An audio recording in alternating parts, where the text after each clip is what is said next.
So, why does the sky look red at sunrise and sunset, but white at noon? During sunrise and sunset, the sun is very close to the horizon, which implies that the white sunlight is traveling.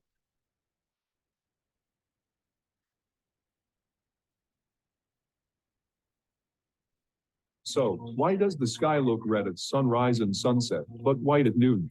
During sunrise and sunset, the sun is very close to the horizon, which implies that the white sunlight is traveling a greater distance through the Earth's atmosphere. A longer distance means more gas molecules from the atmosphere to scatter the white light away from our eyes. If you recall,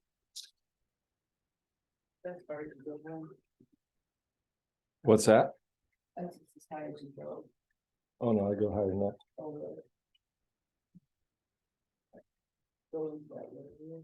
Yeah.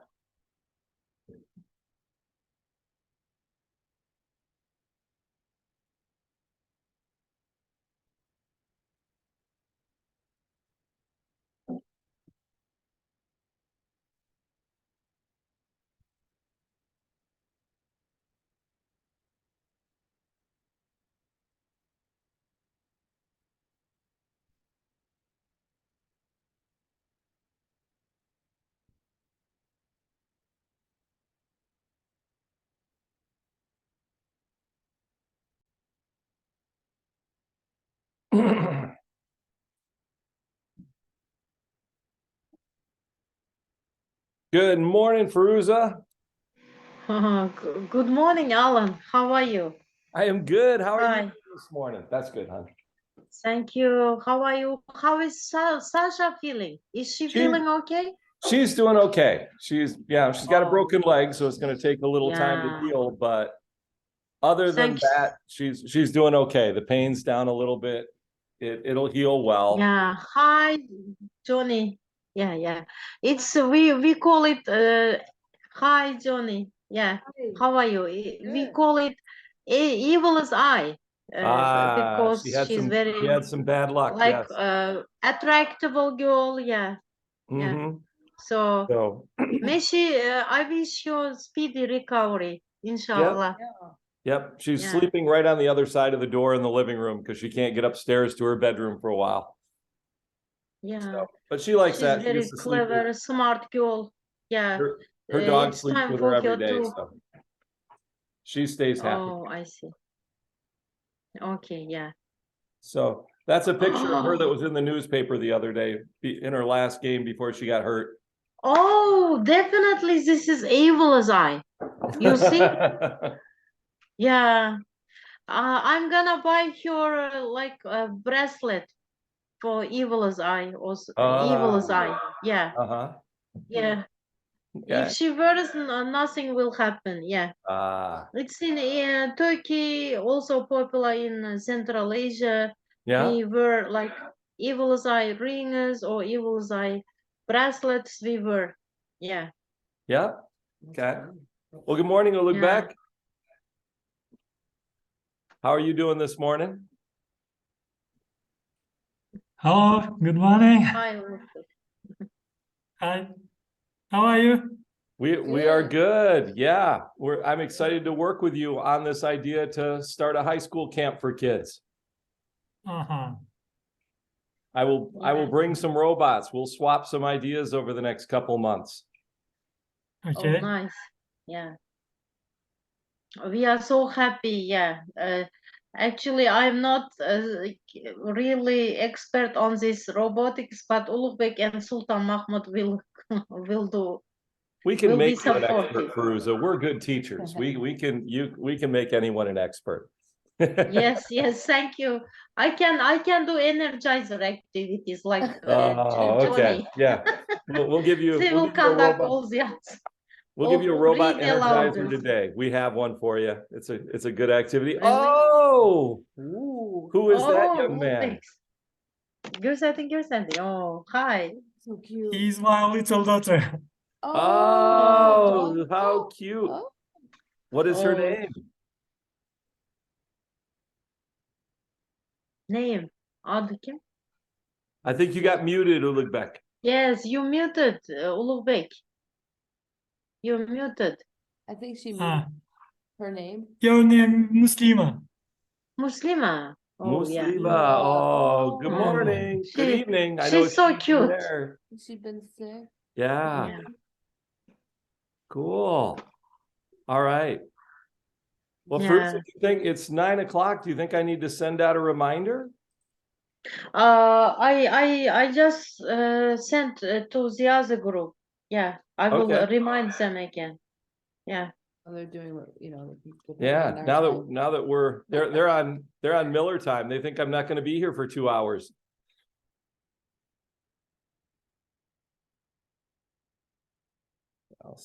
I'll send a reminder to the Samarkand group too. There we go. Let's see.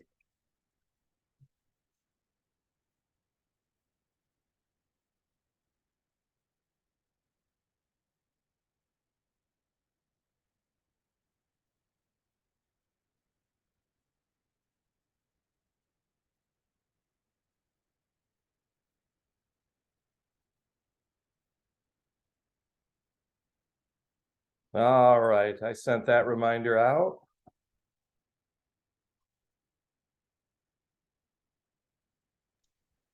They are entering. Yeah. Okay, let me make sure I'm not that I don't. Actually, yeah, in Uzbek culture, they are always some minutes. Yeah. Well, let me make sure that I don't think, no, you came right in. I don't have a waiting room set up. Sometimes I make that mistake and I have to let people in, but you and Ulugbek got right in, so it should be okay. Mm. Ah, yes. Good morning, Akbar. Uh-huh. We worked with Ulugh today, yeah, at 4 p.m.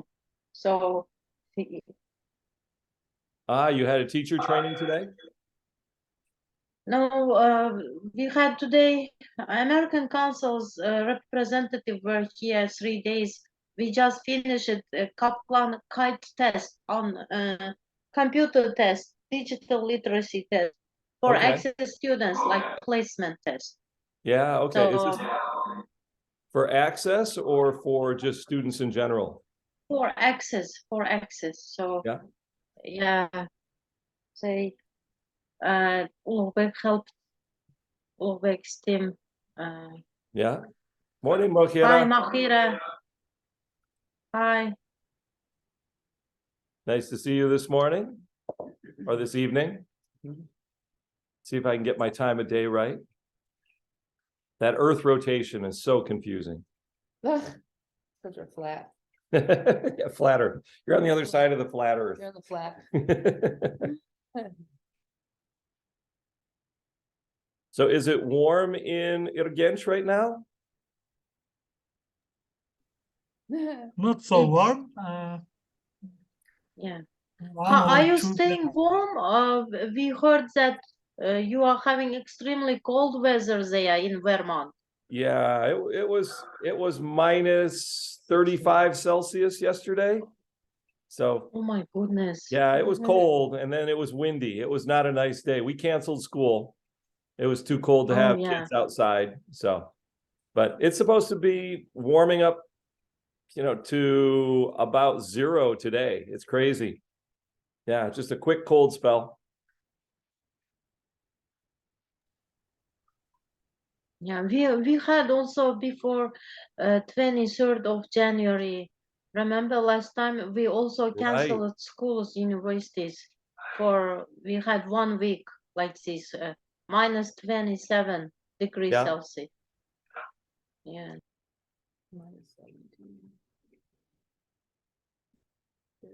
Yeah, by the afternoon, it's supposed to at least be up to minus 15 Celsius. So it should be that will be okay. We have nice snow.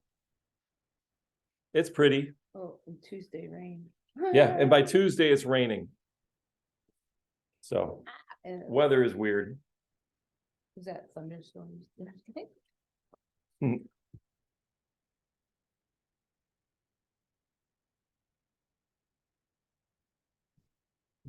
So Ulugbek, were you able to read the proposal that I put in Telegram? You were able to see that? Yeah. Okay. That proposal you mean? Yes. And it all it's all workable? You like the idea? You think that that was what I was trying to capture what we talked about a little bit while I was there.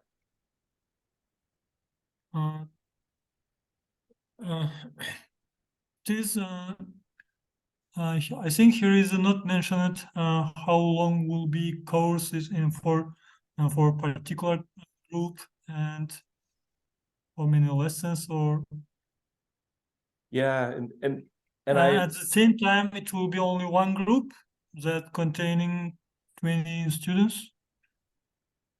yeah, and I'd Uh, love your help to think of what's reasonable. That's why I didn't put a number in there, just to be sure that I didn't promise something that was unreasonable.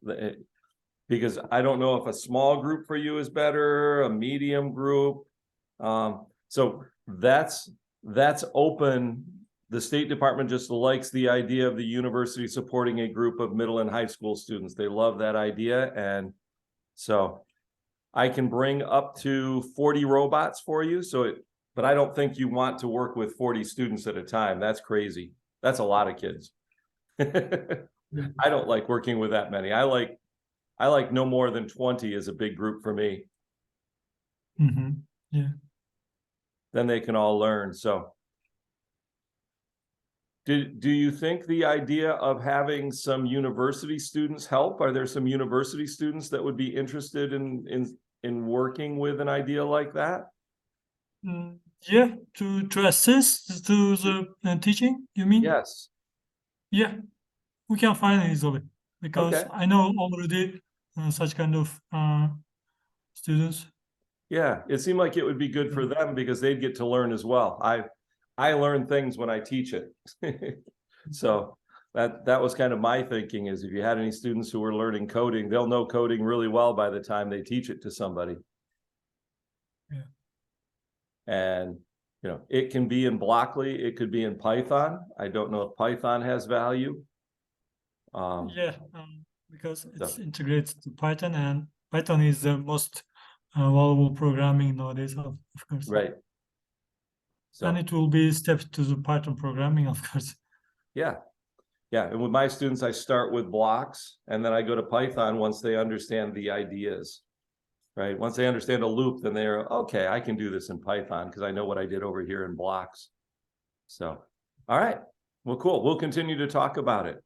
Good morning, everyone. I'm going to wait probably, let's go 2 minutes. We'll start in 2 minutes if you had anything that you needed to take care of, and we'll promise to be done by no later than 8 o'clock your time. We'll finish with some questions, but thank you for taking time out of your evening to join us. And I do have a first question for you while we're kind of getting warmed up. Let me share my screen and go here. Let's see, where's my Google Chrome? There we go. All right, so my first question, you can put the answer into chat, is if you could meet any one person in history, who would you meet? And do you have any idea, would you ask them something? Would you want to talk to them about something? But any person in history. I love starting this question with kids when I have a video conference, because it kind of opens lots of doors. And so, yeah, I'm just going to get so my chat's visible. There we go. Okay. And if you don't want to go and chat, we're definitely okay. You can come online and unmute and tell us. That's perfectly fine. I know a lot of people like talking online, but I love hearing you talk. So who would you meet? Gandhi. Yeah. Yeah. Marilyn Monroe. Marilyn Monroe.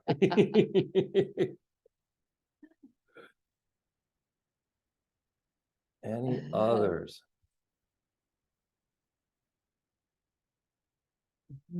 Che Guevara. Yeah, this is definitely a more international answer than, okay, I'm going to need some help. Who's that? Khalidin Mughal. Can you explain who that is? Christopher Columbus. Yeah. Yes, please. Nargiza, who is Who is that? Jalaluddin? I just don't know. hello, Yeah. Mr. Hello. Allen and Mrs. Miller. Yeah, it's am I visible? You're not visible, but I can switch it. I can come Oh. out of, I can stop the share and now you're visible. Yeah. Oh. Yeah, so It's- Nargiza, who is that? To educate me, Oh. please. Yeah. It's a historical figure, and he was very famous person in the history of the Horizm region. And my grandfather walked on the steps of his steps in the history, and he was a very famous. How can I say? The barrier or he was the latest Shah Jalaluddin Manguberdi, Kharazm Shah Khan. Ah, that's Yeah. really cool. Yeah. Okay. And we were very inspired of the memories of my father that he wrote on this figure. And from my early childhood, I remember that we admired his how to say memory, and even my little kid, my son, someday asked me to call him Jalaluddin. Oh, that's so cool. Yeah, but his name is Sarbarbek, and he wanted to call him as Jalaluddin. Yeah, that's Yeah. why I really wanted to meet this person if I had any chance or like this. Yeah. Yeah. Cool. That's That's really really cool. Yeah.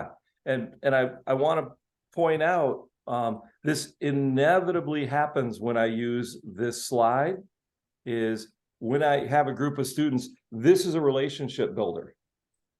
Yeah. Okay, so it's just a chance for somebody to talk. I learn who people are interested in. I learn family history like Nargiza just shared. So that's something I like it for that purpose. It really is just another activity like what we did.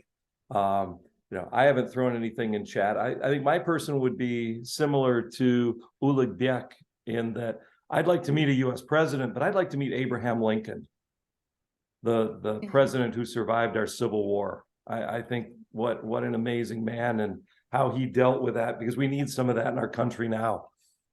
Who would you meet, Joan? On On the spot. Yeah, on the spot.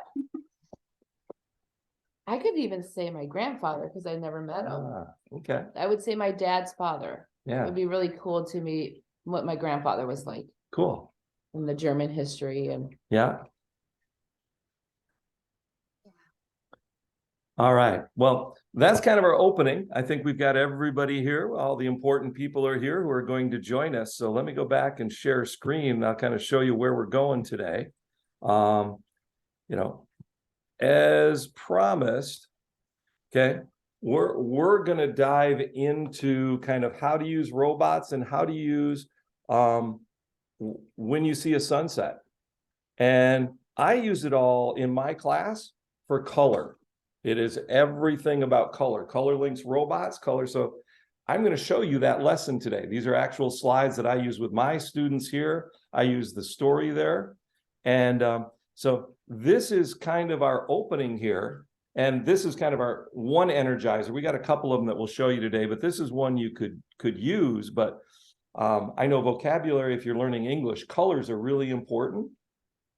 And colors are simple till they get complicated, right? Usually our students know blue, but do they know turquoise? Do they know burgundy? Do they know those kind of colors? But for now, we're just going to go simple. And if I was doing this in my classroom, I probably would have students point, but what we can do here quickly is, could you find something that's orange? And if that means you get up and move, go find something that's orange. Okay, literally go show something and show it to me in the screen. I'm gonna move or if you don't have it, you could tell me something that you could get in the chat that is orange. Okay, so this is kind of how I would introduce this lesson if it was in my classroom for English students, is we'd be running all over looking for color. So find me something that's orange.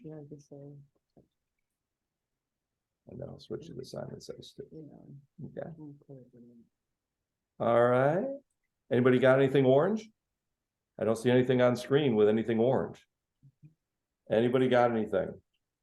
Because I know Abraham Lincoln, that was Feruz's last note in chat. Abraham Lincoln was not orange. Donald Trump is orange. Our last president is orange. He had orange You can hair. put him in there, but not Abraham Lincoln. Oh, sunset. No, I mentioned as Oh, my there. admired leader. I know, know. Feruz, I'm just teasing you. We're teasing. American teas. So a sunset is orange, a carrot is orange. Awesome. What else can be orange? Ah, The robot's orange. Edison robot is orange. Might be by accident. So maybe you have an Edison robot nearby. That's an easy grab. That's maybe why we started with that. If Fire you happen can to be go grab a orange. robot. Okay. All right. And okay, so you can imagine we could do that. We're not going to take that one forever, but Or we here. can complicate that, okay, in that we could turn that into another game, or Joni's going to introduce you a game that we do also as an energizer, a simple game called, Joni? Simple game called Simon Says. And I don't know if you've ever heard of Simon Says. Yes. And if you Yeah. have, there's kind of two ways you can do Simon Says. And in your classroom, you could have it where they never go out if they make a mistake. They always continually playing. And I think that's a good way. It's like, let them stay in, because the old Simon Said was like, as soon as you made a mistake, you were out of the game. But I think in your classroom, you keep it, everybody always is playing. There's not an out. So in Simon Says, it's really simple. I'm going to say, whatever I say, right now I'll go through like right arm up. So you put your right arms up. I guess put your right arm down, put your left arm up, put your left arm down, put both arms up, put both arms down. So those are pretty simple. But when I'm going to give you those commands, I have to say Simon Says. So when I say Simon Says, then you do the command. So Simon says, put your right arm up. Simon says, put your right arm down. Simon says, put your left arm up. Put it down. Oh, so if I didn't say Simon Says, you can't put it down. So Simon says, put both arms up. Simon says, put both arms down. Simon says, put both arms down. Simon says, put both arms up. Simon says, put both arms up. Keep both arms up. Simon says, put both arms up. Simon says, put arms down. Simon says, clap. Simon says, clap once. So you can use these by, like, Simon says, go touch something red. They could go run in the classroom and touch something red. So use that command. You could even change it to your name. Like Joan says, right arm up. Joan says, right arm down. Joan says, right arm up. Joan says, put arms down. Okay, shake it out. Oh, no. No, Joan didn't say shake it out. So, and if instead of them like leaving, because the old fashioned way was like, once you were out, you took the walk of shame and you left the area. So this one, you keep all together. They could keep points if they want. But you just focus it on the language. Like, can they understand what I'm telling them to do? And then you throw the twist of Simon says to do this. Simon says to do that. You can do it, sit up, sit down, any way you want to tweak it or play with it. But it's really quick, breaks it up, and it's giving commands like you would with your robot. So learning commands. Mm-hmm. And so that's the connection I want to make. Is the other connection is we're going to talk about coding today.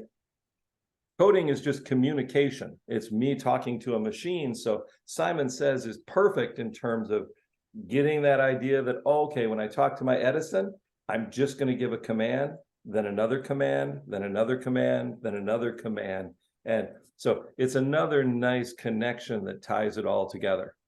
Okay. So let me go back and share my screen. And we'll throw that game I'll put into a video that you can watch other facilitators, how they've used it, and some directions with it, some different ways to do it in your classroom. Yep. And it could quickly become very complicated. You could find something that's turquoise and teach the vocabulary of colors were your key. You could just kind of keep expanding that. All right.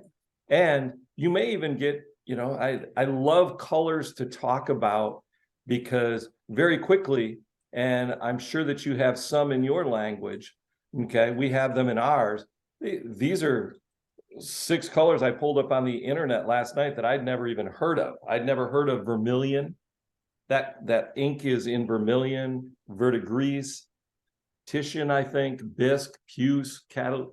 If you go on the internet, you can find, and it's great. I even sometimes have students create their own names for colors, just like they're a painter. I don't know if you go to the paint shop, but here, colors have their own language all to themselves. Okay, and so let me get back so I can switch my slides there. Okay, so gonna start, and here's my content conversation today. Is I've got a question for you. And my question is, what color is the sky? When I teach when you see a sunset, this is a question I ask my students all the time. Okay, so what color is the sky? And I'm going to give you a poll question for it. So let me go to my polls and my quizzes. Okay, and launch it. Okay. And so could you give me an answer here? I'm only going to give you these 5 options, but what color is the sky? You can check as many as you want. Okay. Is the sky white? Is the sky blue? Is the sky red? Is the sky all colors? Or the sky isn't any color?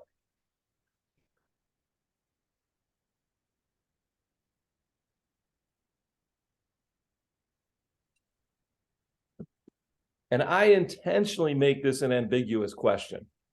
Okay. By that, I mean, boy, we could argue all day about this answer, because if you think of it, one of our skills, one of the STEM skills I gave you is arguing from evidence. And I don't know about you, I could show you a time the sky is white.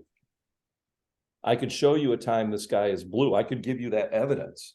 I could give you evidence that the sky is red. I could probably give you evidence that nearly every color could be in the sky. I don't know if I could give you evidence that the sky isn't any color. But this is going to be a question we're going to return to a couple times. Let me show you kind of where the poll is.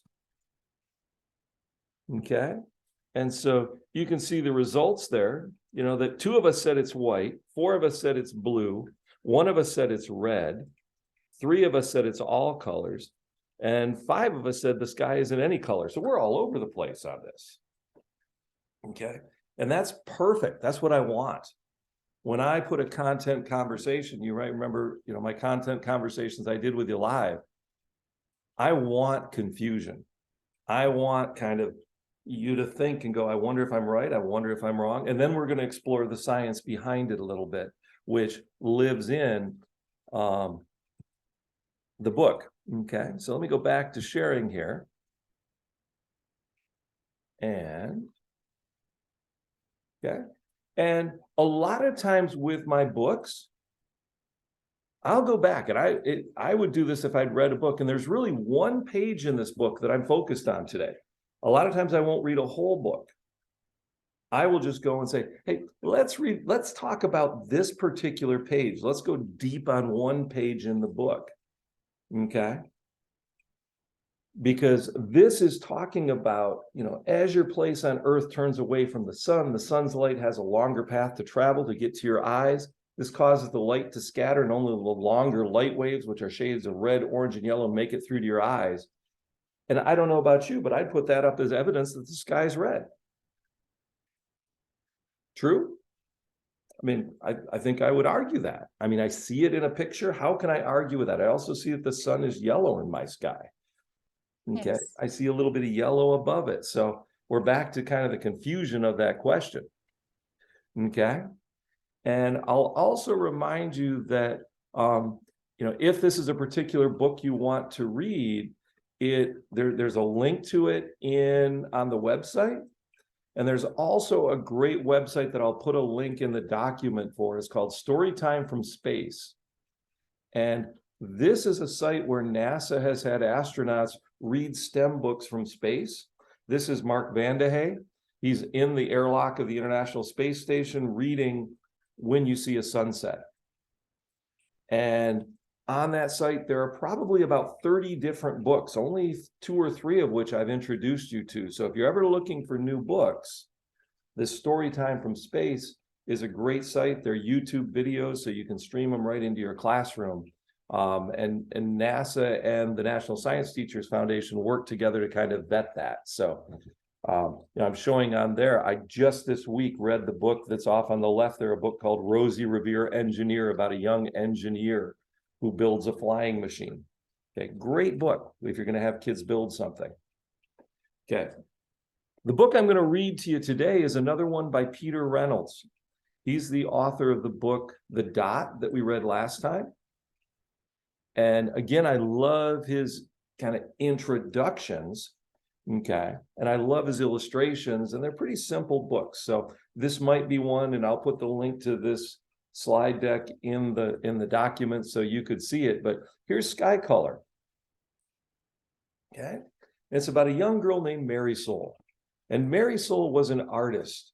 She loved to draw and paint, and she even had her very own art gallery on her refrigerator, of course. That's very, I don't know if that's an Uzbek tradition. Do you hang student work and things on your refrigerator in the kitchen? Is that kind of thumbs up that happens there? You'll go in our houses and yeah, just if I can show you our refrigerator behind us. Actually, ours is covered Oh with my gosh. banana stickers. That's what Sasha likes to do. I have no idea why. She So- peels the stickers off bananas and puts them on our refrigerator. During COVID, it became this sticking this banana sticker on our fridge, so it's growing. Yeah, there must be at least 200 banana stickers on our fridge. It's okay. Very Sasha. I don't know what we're gonna do You've with met that fridge Sasha. I don't know. afterwards. Yeah. All right. So let's go back to Mary Soul. Not all her art hung in a gallery. Much of it she shared with the world. She painted posters to share ideas she believed in. At school, Mary Soul was famous for her creative clothes, her box of art supplies, and her belief that everybody was an artist. Yes, Mary Soul was an artist through and through. So when her teacher told the class they were going to paint a mural for the library, Mary Soul couldn't wait to begin. And a mural, if you don't know that word, that's just a big painting on a wall. Okay, that we call that a mural. So they're going to paint one in their school. That's kind of something students will do. I've seen them in Uzbek schools and lots of schools. Good class project. The classroom buzzed with the sound of brainstorming. The students talked and sketched. Together, they made a great big drawing. And I love that this models the thinking process, right? We build a model first, then we go. So it's actually modeling even in the story. Then they marched to the library. I'll paint a fish. I'll paint one too. I'll paint the ocean. Mary Soul shouted, I'll paint the sky. So here's my question. And if you could put a response in chat, she's going to paint the sky in this mural. So again, modeling this idea of I want my students to think during a read aloud, what color do you think she went to grab? Because she's going to now go grab a color. So she's going to paint the sky. What color should she grab? What do you think? So give me some guesses in chat. What's she going to do? In chat. Okay. What do you think she's going to grab, Nargiza? Maybe some reddish plus orange, different colors, the mixture of different colors. Oh, okay, different colors. I see some blue and white, some gray, some no color. She's just going to paint the sun, blue with yellow and white. Yeah, lots of options, right? And so we've kind of created, we're going right back to that situation of what color is the sky? Okay, maybe some orange. Okay. Let's go back to our story and see.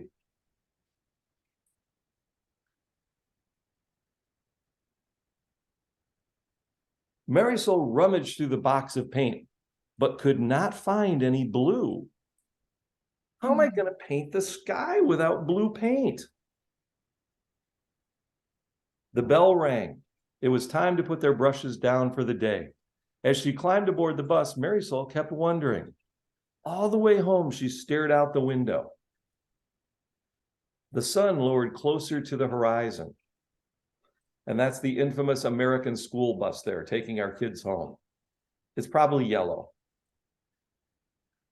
Later at home, Marisol watched day turn into night. She's watching a sunset. That night, Marisol settled into a deep dream. She drifted through a sky swirling with colors. The colors mixed, making them too many to count. In the morning, Marisol stood waiting for the bus in the rain. The sky was not blue. She smiled. At school, Marisol raced to the library. She grabbed a dish and began adding colors. This one, that one. She swirled the brush to make an altogether new color. Marisol then began painting on the wall. A boy asked, "What color is that?" "That," Marisol said, "that is sky color." Perfect answer. And there's a picture of her mural with everyone admiring it. And that's actually the end of the story. That's the last page of the story. Okay. And so after that, okay, we continue with the question, why does the sky look white at noon? And this is a video that I've shared with you, but it's just 2 minutes. So this is starting to give the explanation of that. So let me play that for you. So, why does the sky look red at sunrise and sunset, but white at noon? During sunrise and sunset, the sun is very close to the horizon, which implies that the white sunlight is traveling a greater distance through the Earth's atmosphere. A longer distance means more gas molecules from the atmosphere to scatter the white light away from our eyes. If you recall, white light is made up of 7 different colors: violet, indigo, blue, green, yellow, orange, and red. According to Rayleigh's law of scattering, red light is scattered the least as it has the longest wavelength, while other colors such as violet, indigo, and blue get scattered away from our line of sight. The red color continues its way into our eyes. That is why the sky appears red during sunrise and sunset. However, at noon, the sun is directly overhead.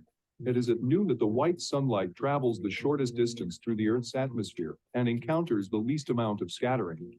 Even the colors such as violet, indigo, and blue hardly get scattered. That means the white sunlight emerges unscathed, and hence the sky appears white at noon. Depending on the time of the day, the sky may appear red, blue, or white. The relative position of the sun with respect to Earth will determine the distance that the white sunlight has to travel through its atmosphere, which in turn affects the degree of Rayleigh's scattering. Okay, so I love that video. Just kind of a real Yeah. So, why explanation. does Whoops, let me see if I can get beyond it. Okay.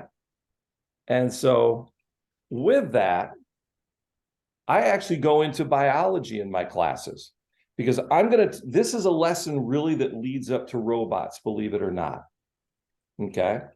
And so in order to understand, it's not that the sky changes color. It's how the sensor that we have in our faces, our eyes, works. That's why we see different colors. Okay.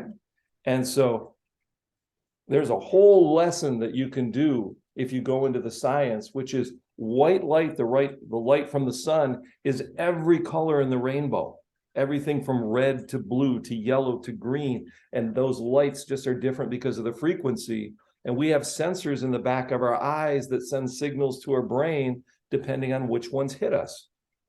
And so there's times that the light from the sun some of the light gets sent off, the blue light gets sent off at sunset, we see red. Other times the blue light's primarily coming in, so we see blue. And other times we're seeing them all and we see white. Okay.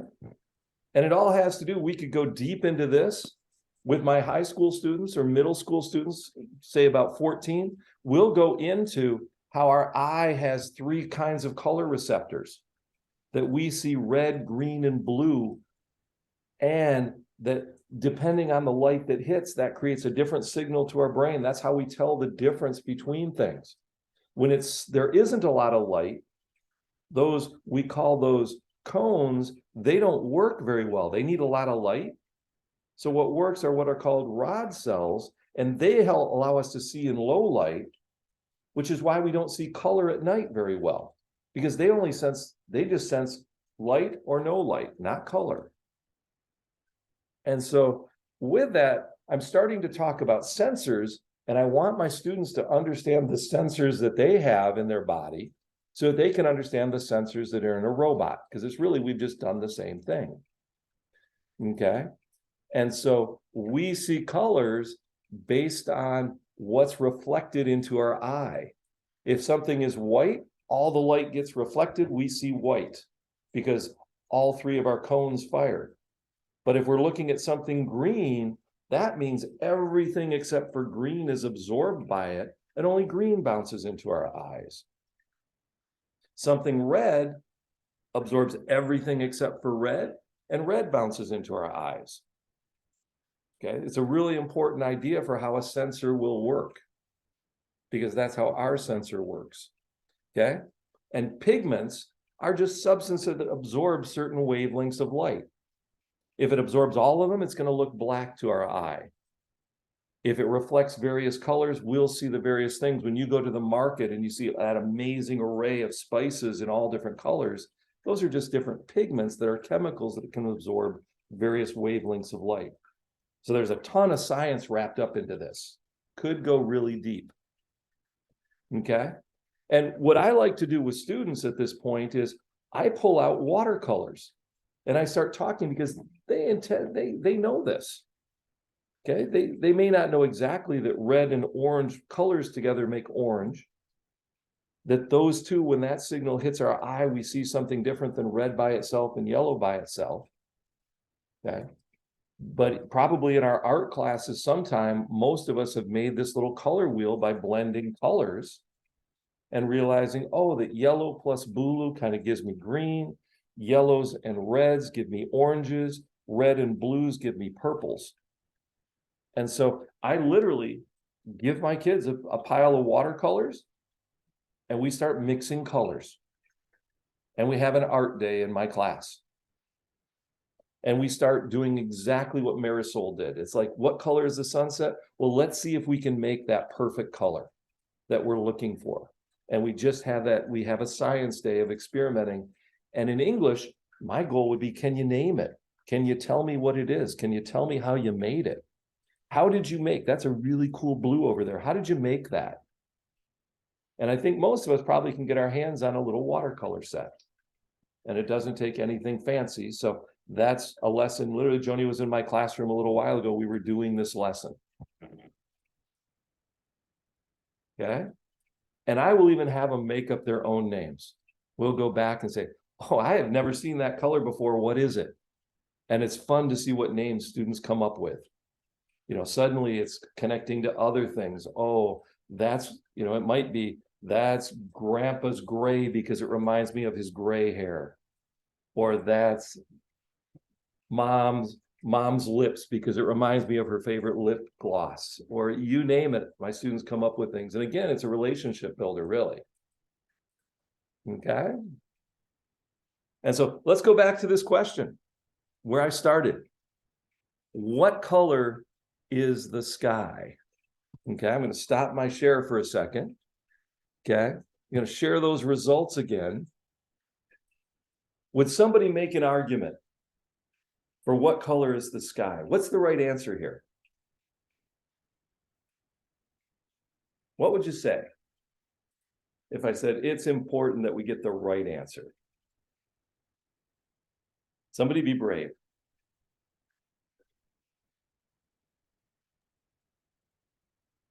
May I? You please may. I would love to hear Nergis. Maybe the sky is all colors, because if we say that the sky is white, as we know, it isn't. If we can say it's blue, of course not. And if we say that the sky is not any color, the same, it is. It's some color. I mean that the sky isn't any color. It's not so right answer. I mean, and in my opinion, yeah, in my opinion, the sky might be all colors, a mixture of different colors. Perfect. Like I love the explanation, Nargiza. Yeah, thank you. Would anyone give a different opinion? Would anyone be willing to try to not argue, but say the sky isn't any color? I would like to. Good evening. I would agree with the last answer. The sky hasn't got any color. As you explained, it depends, the color depends not on the sky, but on the sun. So on the position of the sun. If it's sunrise or sunset, the sky would look like it's red. And at the noon, the sky will be without any color or white. So the sky hasn't got any colors. Okay, I would 100% agree with that explanation as well. Is it possible you're both right? I believe you are. I believe it's very much one of those questions that, because the light is coming from the sun, so it's really the sun's the color, but it's only because of the sky that it changes. And it's because, again, we go back to that Earth's rotation relative to the sun. We're going back to the same idea that gives us both ideas being really valid. Okay. And so the evidence says it's all colors, but if you understand why, you can say it's not colors at all. Okay. And so, again, a great lesson that, you know, if I was doing it with first graders, I'd do it very differently than I would with high school students. But I think it can fit either place. And it really shows an understanding of the idea. And think of all the language that goes into that. You could have areas in your classroom there. This is white corner, blue, red, all colors. The sky isn't any colors. Tell them to go to which one they think it is. And then you could then pass them to convince other people in the other groups why their color is, you know, why they chose what they did, and have them try to come over to their spot and see who they can convince or change ideas. Or that's one way you could do it in your classroom to make it active. Yeah, I love that, Joni, because I'd forgotten the idea that a really powerful STEM idea is when a student is able to say, I used to think this, but now I think this, and back that up with evidence. And that would happen in that situation. And it makes it okay to change your mind. Because like after you've heard somebody share, they think it's all colors, the sky isn't any colors, you might like, oh yeah, I agree now, it's not blue, I'm going to go there. You might change your poll vote. Yeah. And that's the learning you want. Yes. And the same, dear John, I really liked we really missed your energizing activities. You are really professional. Yeah. And the same thing, and I hope that the same thing happened with us just right now, because I really found out that it was really new for me, the sensor, eye sensor, right? Mr. Milan, Yeah. you spoke about this. Yeah, it was really interesting and engaging due to the STEM sphere. And as you said, Mrs. Miller, dear John, we can do it with our university students as well, Yes. the activities. Yep. Yeah. And I think as you see, like, as you go along, you'll be more comfortable, like, I can modify or change this, or I can make this work for an older student, younger student. And it's just getting creative in your mind of saying, yeah, you can use this way with any of your topics. You know, like go to this spot and then convince why you're there to somebody else, or it's just, you'll start to get your mindset in then seeing these things to make energizers happen easier in your classroom. It'll come. Yes. Absolutely. And analyzing colors, even we don't know some colors. Yeah. Sure. Yes, Those are totally new for our university students and both school students, like indigo color or Well, navy color. Too many color names. Yeah. And Firuza, it gets much more complicated with that than that is when I work with students who really understand it, they start to understand that the color you see is different than the color I see, because it's all electricity into our brain and we're interpreting electricity. And so Yes. your sensors don't look like my sensors. It starts getting really weird if you start thinking and realizing, whoa, Yes. That's why- there's color blindness. And That's those why kind we of can't agree on what color to paint a certain room. things. Because I see it different than Alan, so. Yeah. Yep. And you start to understand why colors change. Something might look in bright sunlight one color because it's getting all the colors of the spectrum, but in the evening it will look different because it's not getting hit with white light anymore. It's getting hitting with primarily red light. And so colors Yeah. literally Thank change. you. Yeah, thank you very much, Mr. Miller. Even many of students, they have stereotypes that, oh yeah, the sky is blue and white. That's all. Yeah. And they don't know that sunrise and sunset will influence and the scattering of the sunlight Yeah. changes the colors. Even first time I'm seeing the red And you might be color, able you know. to put Yeah. a sheet Yes. of color up in your classroom. As the day goes, they can observe it, it looks different. Yeah. You know, maybe a big Yeah. sheet of a certain color and they can like, oh, wow, look, it's changing as we go through the day. Yeah, the other activity I'll do with students, and this requires a little bit of equipment, but if you have a flashlight that is just one color, if you shine red light on something or blue light on something or green light on something, it will look totally different.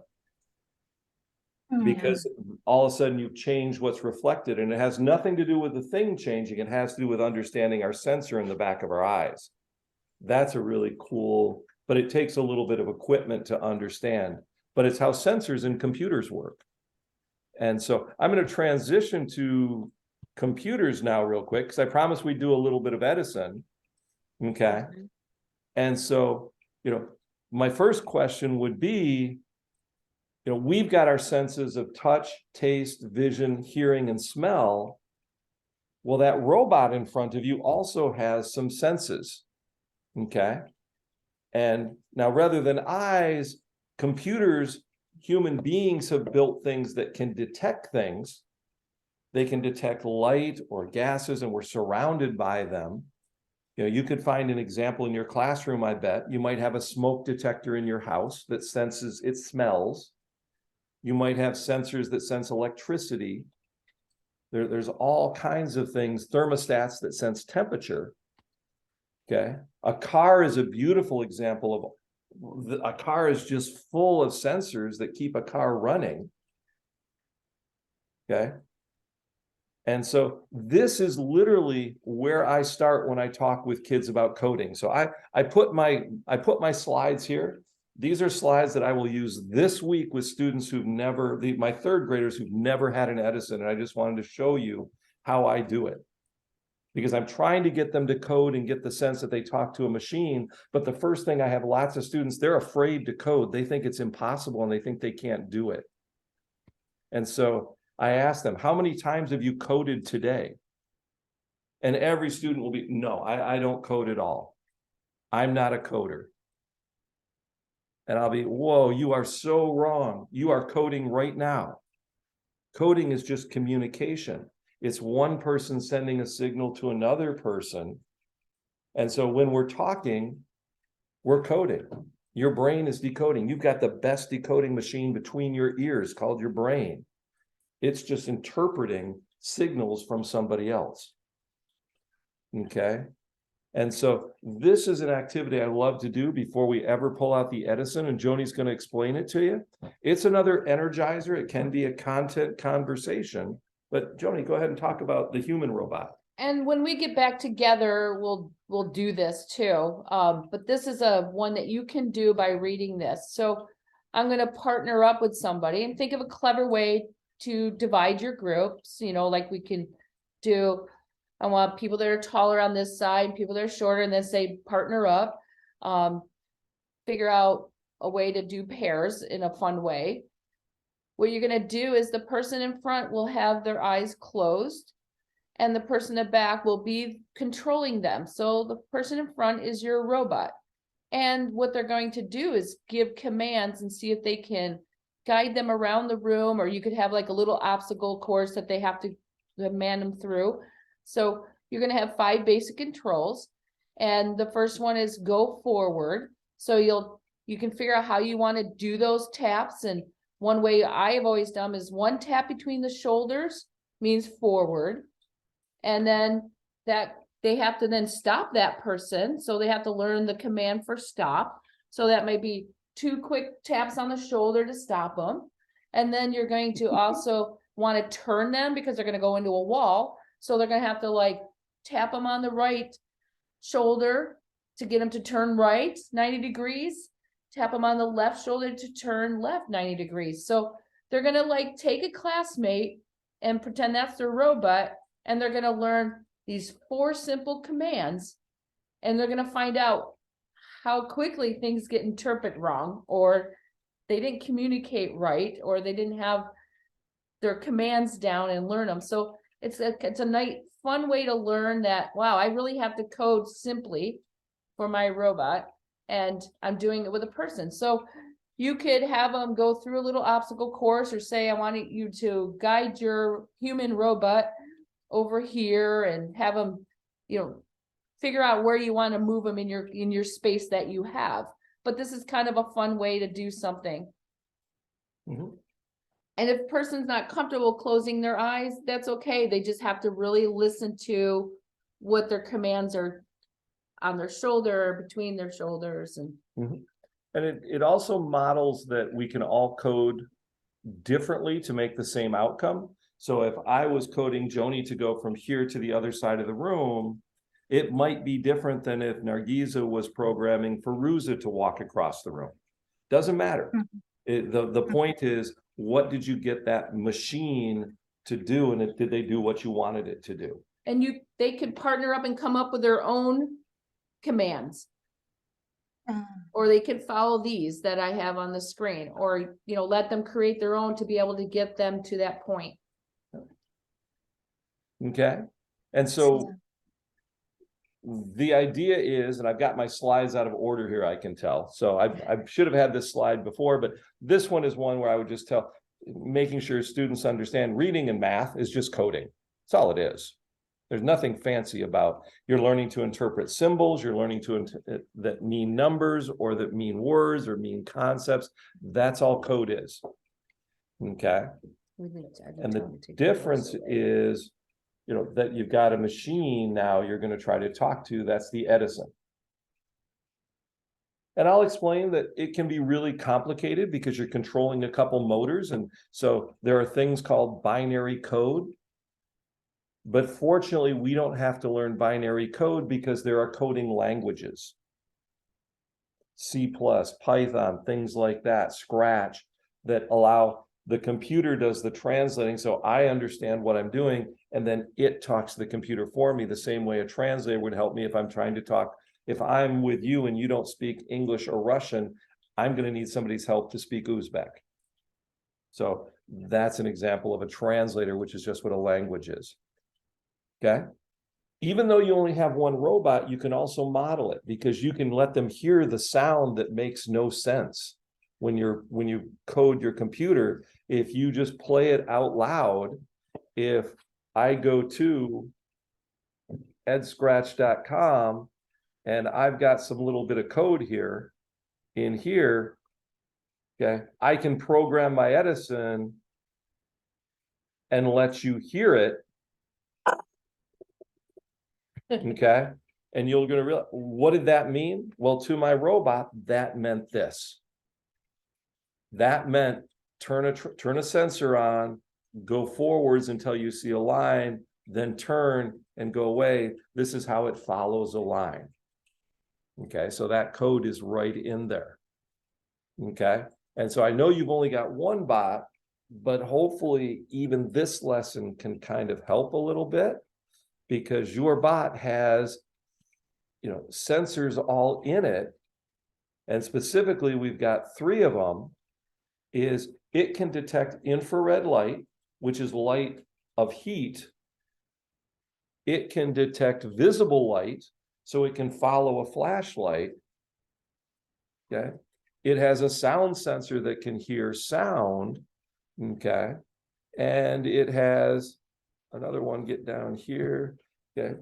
So kind of showing you that you've got sensors just like we have eyes, And and that's really critical for a computer. when you do the pairing up the activity with a partner, you can take their voice away where they don't speak and they're doing the commands. Using you- touch sensors. Or you could have them come up with a verbal command, like 2 claps go right, 3 go to the left. So you can modify that any way you like. And so the other thing is, I would highly recommend that if you've only got one robot, go talk about sensors. Because in Ed Scratch, what you have is under the menu here, and this again is the code, this is the site edscratchapp.com. Okay. You can go to the menu, you can load demos, and these demo programs are things that move. They're the same codes that you have on the barcode. So you could bring your set of barcodes with you and not show them the code and just talk about sensors. But you could show them clap control driving, which is, oh, my robot is using its ears to hear me, and I've told it to do something when it gets those vibrations. Okay, if you want to go deeper into the coding of it, you have the coding here. Okay, it's fairly complicated. This is kind of upper level thing. I mean, I think for me, the understanding would be I'd come away from this lesson and want my students to understand sensors and getting something to do something when it senses it.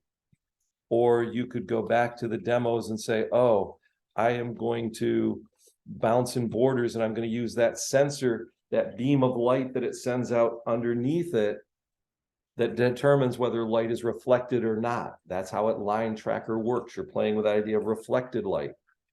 Or maybe you're going to load demos and follow a torch.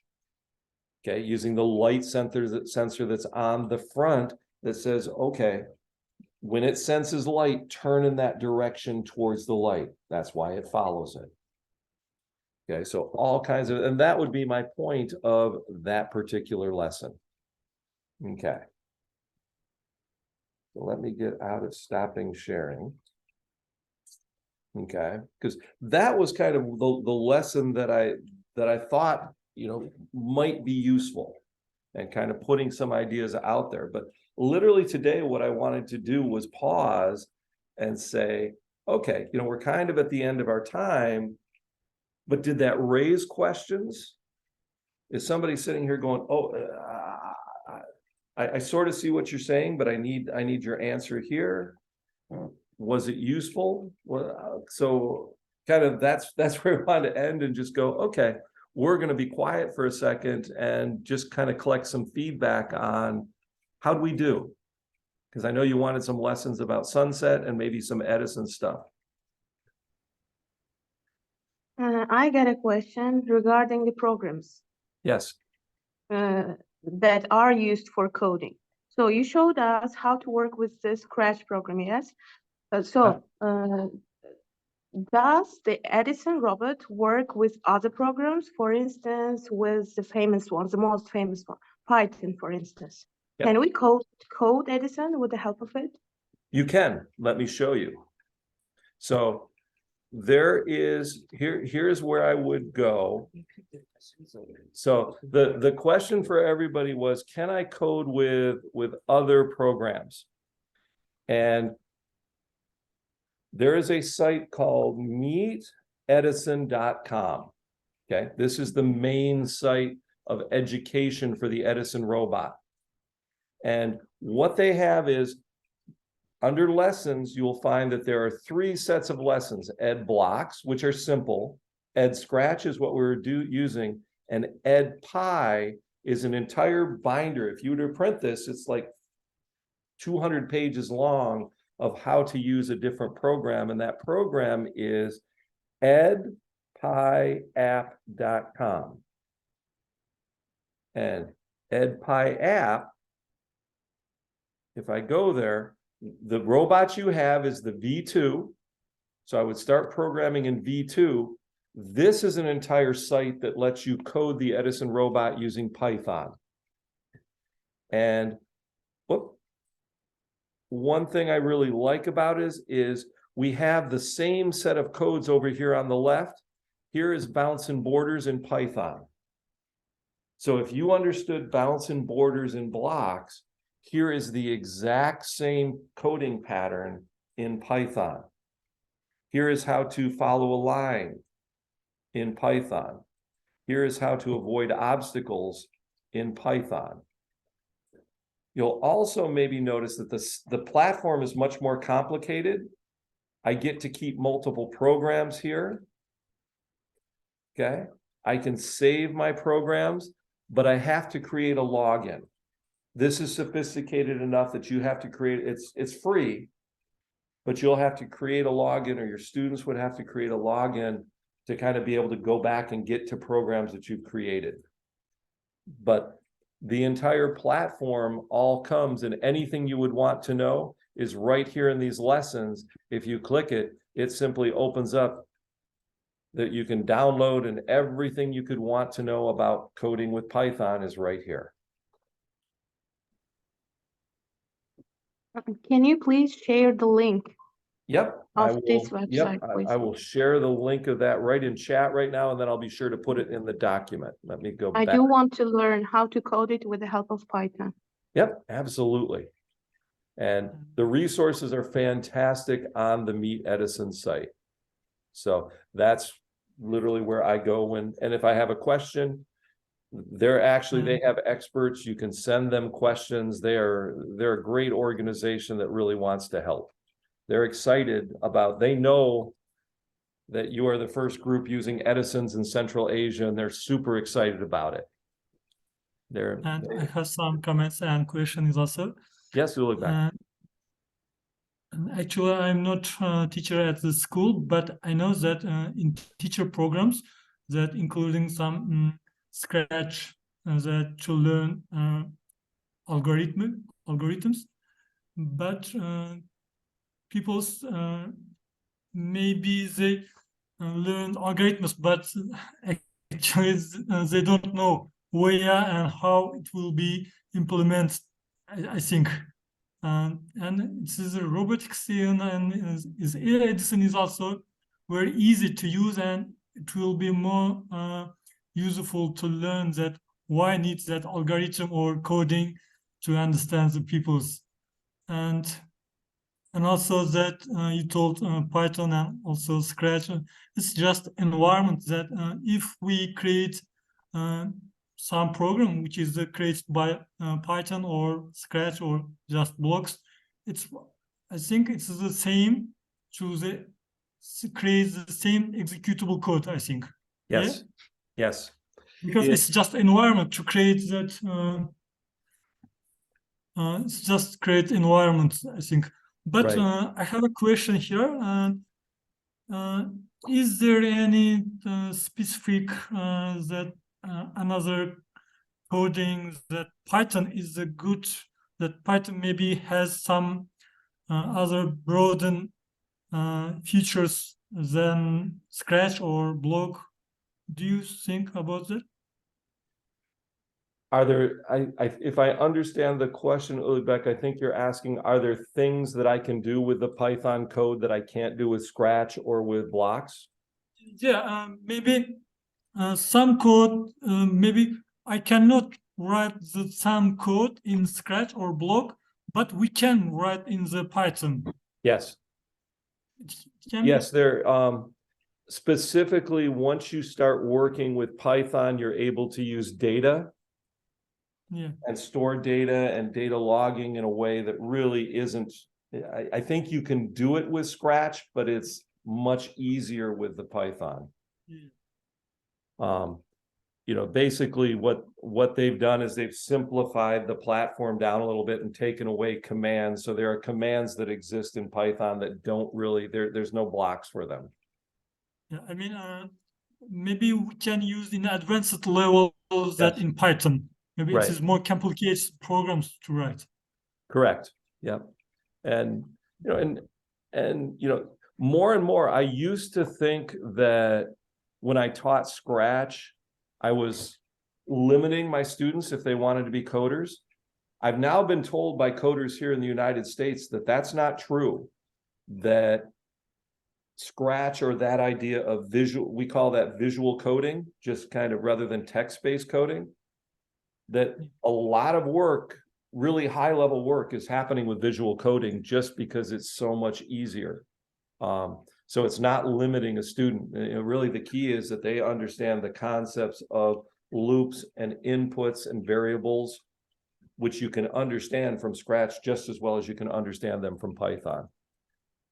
Yeah. But I do agree with you that if a student's, I think if a student was, say, applying to college to get into an advanced computing program and they said, oh, I've done Scratch, but I've never done Python, I think that would be limiting. I think people might be, oh, yeah, it's still seen a little bit as playing. Because I wrote a little bit, just small program in some microchips that using C programming. Yeah. And like traffic light coding, programming like that. Yeah. It's not easy, of course, in It's that not time. easy. But I think, Yeah. I start with blocks just because in Python, the challenge is, especially for young students, the text is so important. A capital letter or a comma or a word misspelled and the code fails. And for some students, that's really frustrating. yeah. They can't get beyond that. For other students, they love it. They want that. They feel really powerful when they can do that. It just depends on the student. Yes. Yeah, I also agree with your ideas, Mr. Millen. I also wanted to learn the Python program. Due to my dissertation work, I wanted to create a platform like a FrameNet. It is existed in English language. It's connected with the linguistics, but it isn't existed in Uzbek language. By the of the replication, we plan it, but I found out that it will take at least 5 years to create this platform. Yeah. But then I quit it, but not at all. Then I decided to begin, and now I'm on the way of learning this Python program in order to create That's the great. new. That's why this session was very helpful and insightful in many ways for me as an educator and as a researcher as well. Great. Because as you know, yeah, today's world, we can't imagine our today's world without any technology. Right. Yes, it's technology based. I mean that information technology based. That's why it's very helpful. All right. Well, I have kept you very long. I know it's late on a Saturday night in Uzbekistan. I'm willing, we can stay on. It's morning for us. We're willing to stay on if you would like to talk anymore. I do have one final question, and that would be, is there something you hope that we would cover next time? We plan to get together on February 18th. Okay, if you could put an idea in the chat or come on and say, oh, Mr. Miller, I'd like you to talk about using this book. I'd like you to talk about, we'd like more energizers from Joni. We would like more content conversation.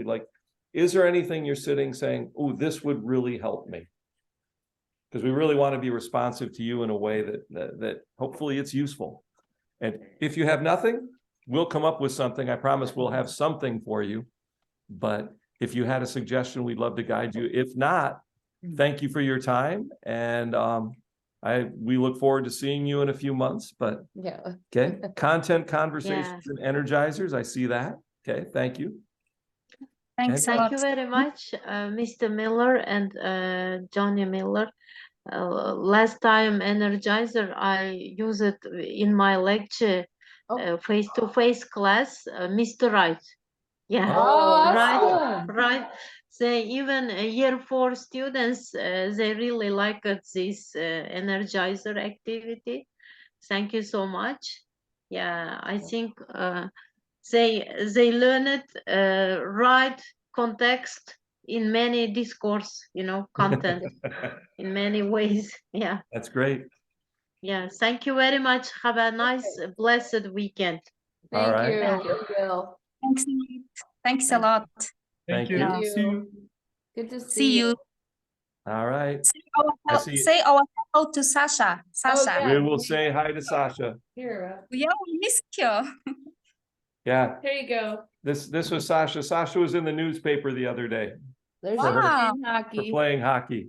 Wow. That's Yeah. before she broke her leg. Brilliant. Unfortunately, she broke her leg. Yeah. Oh, She was in an pity. accident on the hockey rink, so oh.